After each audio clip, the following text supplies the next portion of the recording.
August மாதம் 24ஆம் திகதி, பொதுக்காலம் 21ஆம் வாரம், ஞாயிற்றுக்கிழமை. பிரியமானவர்களே, புனிதமான வாழ்க்கை வாழ்ந்து வந்த ஒரு மகான் இருந்தார். தொழுநோயாளிகளை குணப்படுத்தக்கூடிய வரத்தை கடவுள் அவருக்கு தந்திருந்தார். எத்தகைய தொழுநோயாளியையும் அவரால் குணமாக்க முடிந்தது. ஒரு முறை ஒரு தொழுநோயாளி குணம் வேண்டி இந்த மகானிடம் வந்தார். உடல் முழுவதும் அருவருக்கத்தக்க புண்கள் இருந்தன. இந்த மகான் ஒவ்வொரு புண்ணையும் முத்தமிட தொழுநோயாளியின் உடலிலிருந்து புண்கள் மறைய ஆரம்பித்தன. எல்லா புண்களையும் குணமாக்கிய இந்த மகான் ஒரே ஒரு புண்ணை மட்டும் குணமாக்காமல் அவரை திருப்பி அனுப்பிவிட்டார். அருகில் இருந்த ஒருவர் இது குறித்து அவரிடம் கேட்டபொழுது, அந்த மகான், அந்த புண் இருந்தால்தான் இந்நபர் தான் இருந்த நிலையையும் மறக்க மாட்டார், கடவுளையும் மறக்க மாட்டார் என்று சொன்னாராம். துன்பங்கள் நம்மை கடவுளை நோக்கி நகர்த்தும் ஆற்றல் வாய்ந்தவை என்கிற செய்தி இங்கு காண கிடைக்கிறது. துன்பங்களை எதிர்மறையாக அணுகாமல் நேர்மறையாக அணுகுவதற்கான வரத்தை இன்றைய நாளில் இறைவனிடம் சிறப்பாக நாம் வேண்டுவோம். முதல் வாசகம் இறைவாக்கினர் ஏசாயா நூலிலிருந்து வாசகம். அதிகாரம் 66, இறைவசனங்கள் 18 முதல் 21 முடிய. ஆண்டவர் கூறியது: மானிடர் அனைவரின் செயல்களையும் எண்ணங்களையும் நான் அறிவேன். பிற இனத்தார் பிற மொழியினர் அனைவரையும் நான் கூட்டிச் சேர்க்க வருவேன். அவர்களும் கூடி வந்து என் மாட்சியை காண்பார்கள். அவர்களிடையே ஒரு அடையாளத்தை நான் ஏற்படுத்துவேன். அவர்களுள் எஞ்சியிருப்போரை மக்களினத்தாரிடையே அனுப்பி வைப்பேன். அவர்கள் தர்சீசு, பூல், வில் வீரர் வாழும் லூது, தூபால், யாவான், தொலையிலுள்ள தீவு நாடுகள் ஆகியவற்றுக்கு செல்வார்கள். இந்நாட்டினர் என் புகழ் பற்றி கேள்விப்படாதவர், என் மாட்சியை கண்டிராதவர். அவர்களும் என் மாட்சி பற்றி மக்களினத்தாருக்கு எடுத்துரைப்பார்கள். அவர்கள் உங்கள் உறவின் முறையார் அனைவரையும் அனைத்து மக்களினத்தாரிடையே இருந்து ஆண்டவருக்கு அளிக்கும் படையலாக கொண்டு சேர்ப்பார்கள். இஸ்ரேல் மக்கள் தூய களம் ஒன்றில் உணவு படையலை ஆண்டவரின் கோவிலுக்கு எடுத்து வருவது போல் அவர்களை குதிரைகள், தேர்கள், பல்லக்குகள், கழுதைகள், ஒட்டகங்கள் ஆகியவற்றின் மேல் ஏற்றி எருசலேமிலுள்ள என் திருமலைக்கு அழைத்து வருவார்கள் என்கிறார் ஆண்டவர். மேலும் அவர்களுள் சிலரை குருக்களாகவும் லேவியராகவும் நியமிப்பேன் என்கிறார் ஆண்டவர்.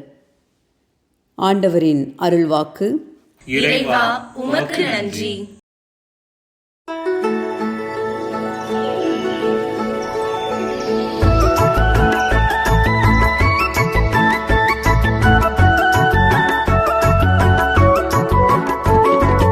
உலகெங்கும் சென்று படைப்பிற்கெல்லாம் நற்செய்தியை பறைசாற்றுங்கள்.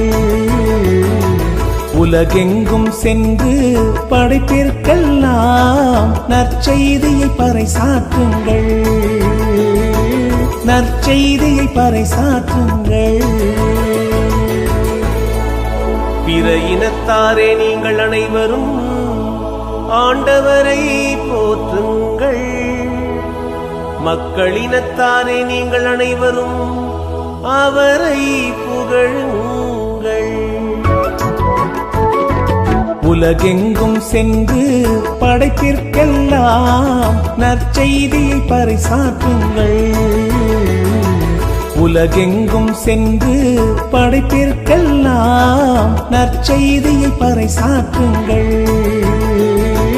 நற்செய்தியை பறைசாற்றுங்கள். ஏனெனில் ஆண்டவர் நமக்கு காட்டும் மாறாத அன்பு மிக பெரியது. அவரது உண்மை என்றென்றும் நிலைத்துள்ளது. உலகெங்கும் சென்று படைப்பிற்கெல்லாம் நற்செய்தியை பறைசாற்றுங்கள். உலகெங்கும் சென்று படைப்பிற்கெல்லாம் நற்செய்தியை பறைசாற்றுங்கள். நற்செய்தியை பறைசாற்றுங்கள்.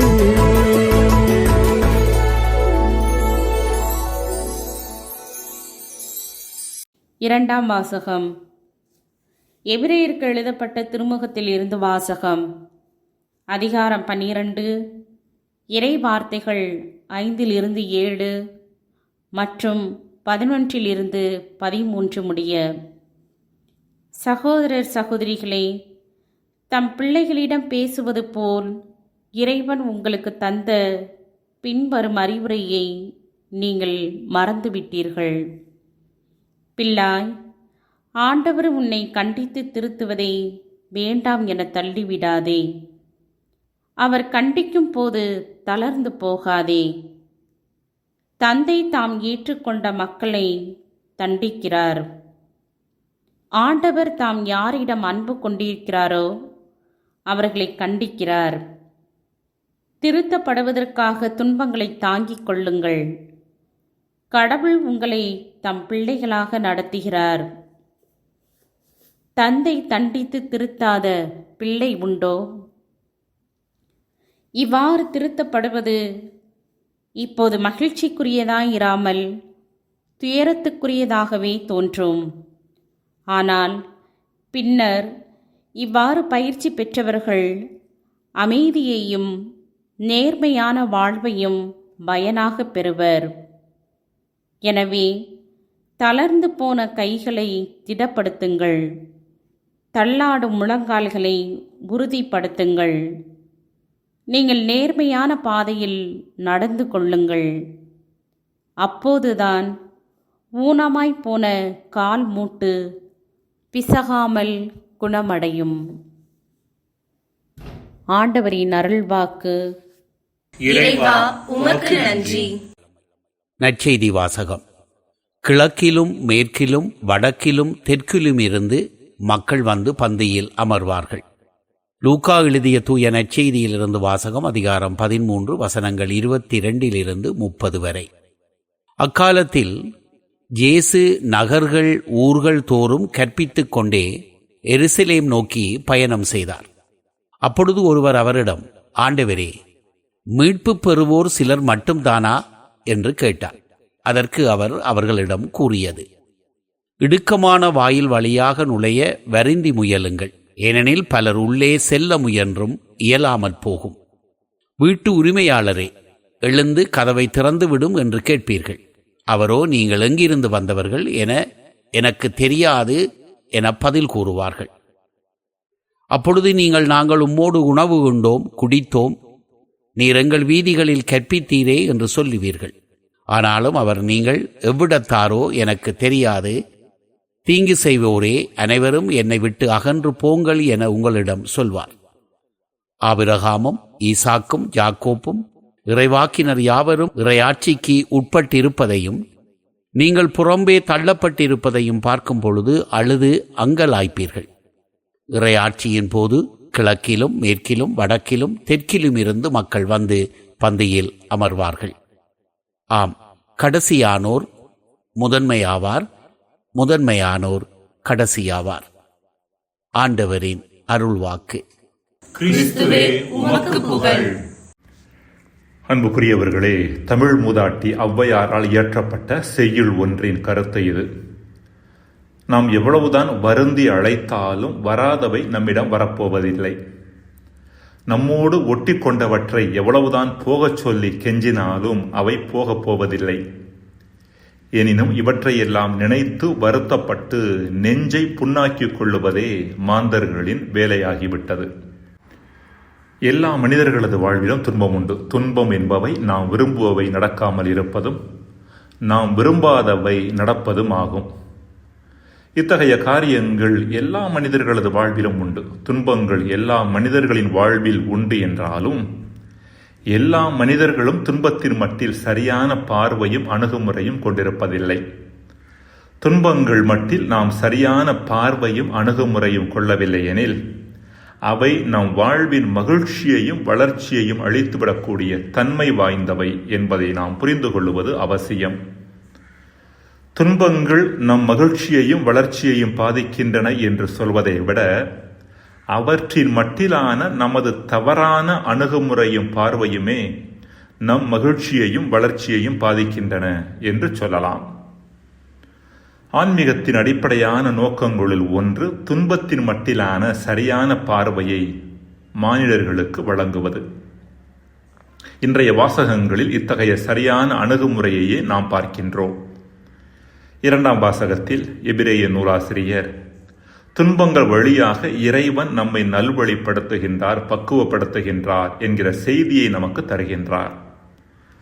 பிள்ளாய், ஆண்டவர் உன்னை கண்டித்து திருத்துவதை வேண்டாம் என தள்ளிவிடாதே என்றும், திருத்தப்படுவதற்காக துன்பங்களை தாங்கிக் கொள்ளுங்கள் என்றும் கோருகின்றார். இன்றைய நற்செய்தியில் இறைமகன் இயேசு இடுக்கமான வாயில் வழியாக நுழைய வருந்தி முயலுங்கள் என்கின்றார். இடுக்கமான வாயில் என்பது துன்பத்தின் பாதையை அன்றி வேறில்லை.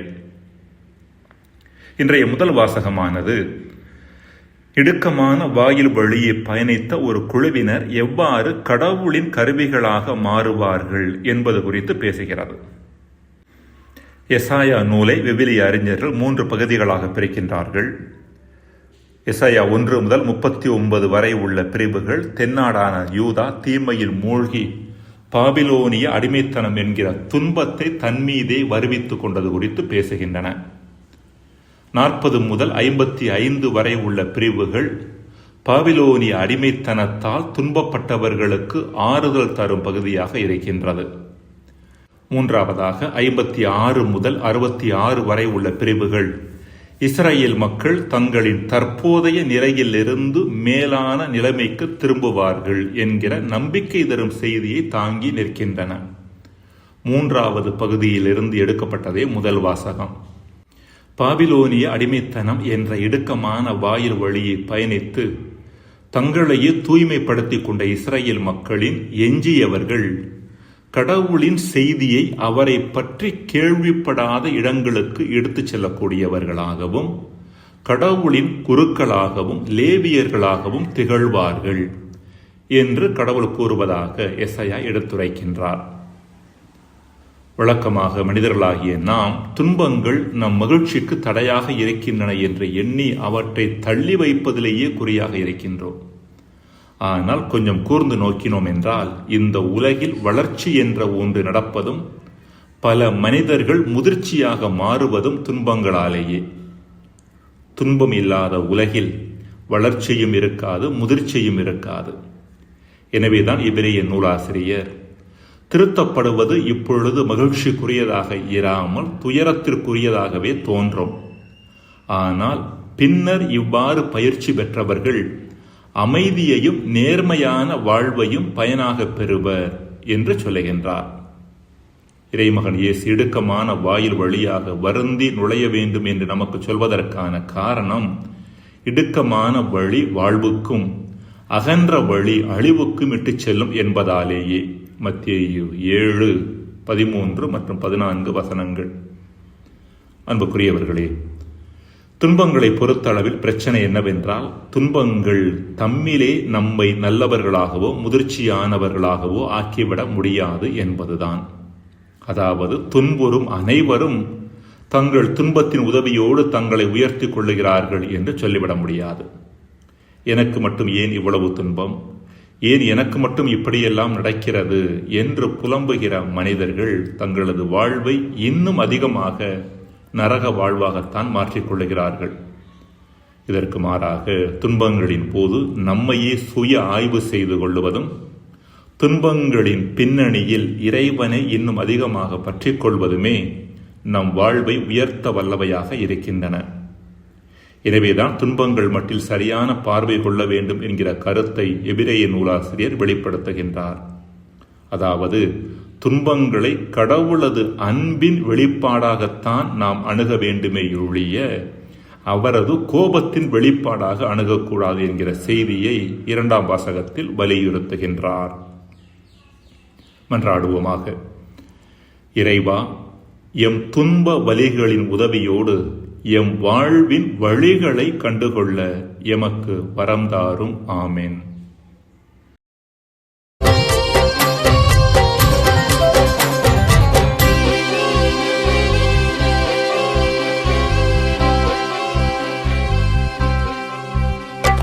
மேலே ஒருவர் இருக்கின்றார், நம்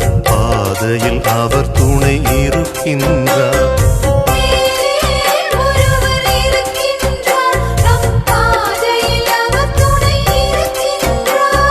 கொடுப்பதும் எடுப்பதும் அவர் அல்லவா, இந்த உண்மையை புரிந்தால் நலம் அல்லவா. மேலே ஒருவர் இருக்கின்றார், நம் பாதையில் அவர் துணை இருக்கின்றார்.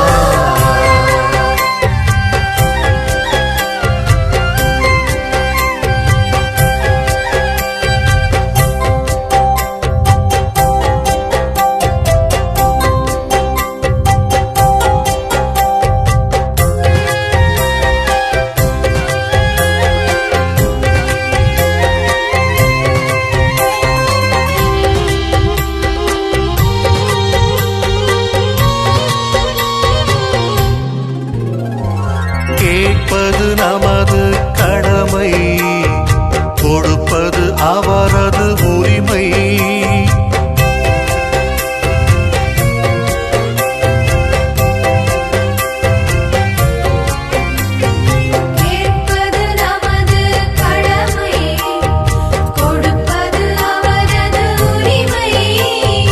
கேட்பது கிடைத்திடும் வரைக்கும், கேட்பது கிடைத்திடும் வரைக்கும்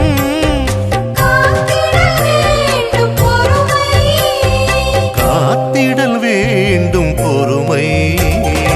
மேலே ஒருவர் இருக்கின்றார், நம் பாதையில் அவர் துணை இருக்கின்றார்.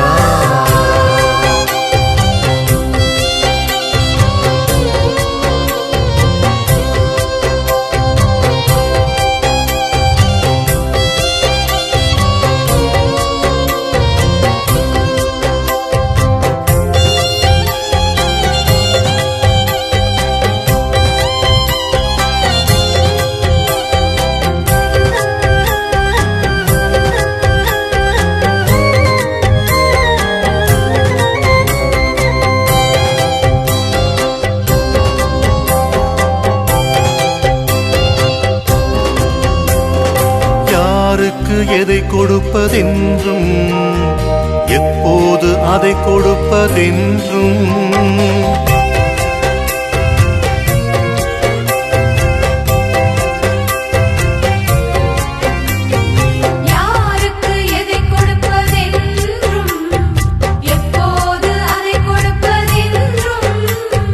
தப்பாது அவருக்கு தெரியும், தப்பாது அவருக்கு தெரியும்.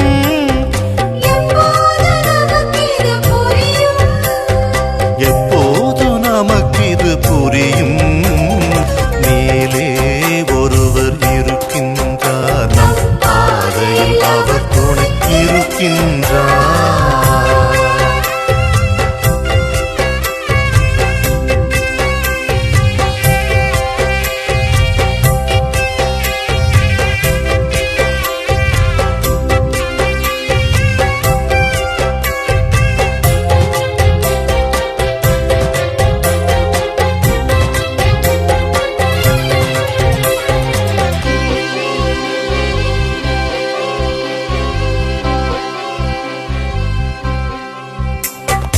நிலவினை மறைத்த மேகம் விலகிய விரைவினில் ஓடும்.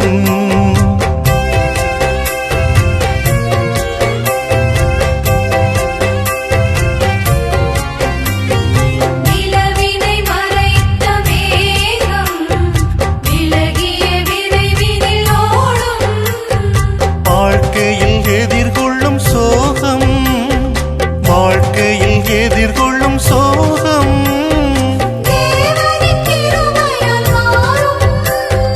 தேவரின் கிருபையால் மாறும். மேலே ஒருவர் இருக்கின்றார், நம் பாதையில் அவர் துணை இருக்கின்றார்.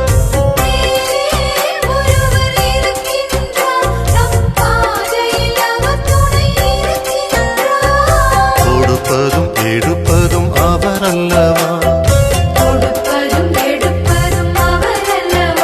இந்த உண்மையை புரிந்தால் நலமல்ல.